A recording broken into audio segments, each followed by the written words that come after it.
U bħala persuna li jkun jaf. Skużawni, li ħajmut hija ħaġa kera. So inti qed tistenna l-ġranet tiegħek taking off. Dan hu kliem Julian Mary Brinkat, bint l-artist Sonny Gatt. Artist li dejjem ħadem mill-qalb u dejjem wera rispett lejn dawk ta' madwaru u familtu u li lejn l-aħħar ta' ħajtu ingħata għajnuna bla limitu mill-Hospice Malta u l-volontieri fih dana. Julian tirrakkonta kif il-familja tagħha tlaqtet fleħħa ta' berqa minn aħbar li bidlitilhom ħajjithom ilkoll. Sonny li dejjem stinka biex imantni lil familtu u li kien qrib li tella l-ewwel esibizzjoni tiegħu marad b'mod terminali. Dejjem biex jgħix il-familja u meta irnexxielu għamel id-data tal-exhibition tiegħu kienet il-11 ta' Mejju 2023. Dakinhar tal-exhibition tal-opening kien l-erba' fil-għaxija, aħna l-erba' filgħodu. Kienna l-appuntament l-isptar il-way forward tal-operazzjoni tal-papa. Qalet kif minflok jippreparaw għall-esibizzjoni huma spiċċew qattaw 4 sigħat eżawriti fl-isptar.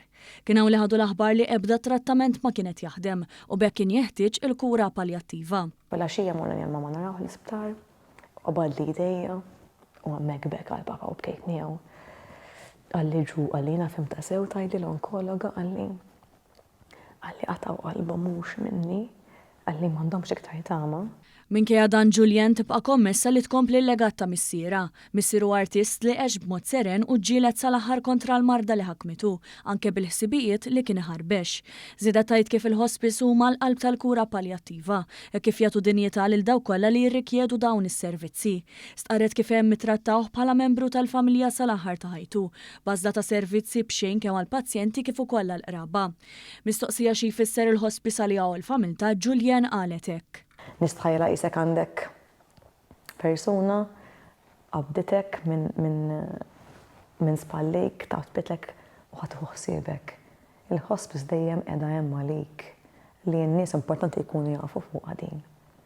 Jien qiegħda hemm għalik u għall-familja tiegħek biex ngħinek.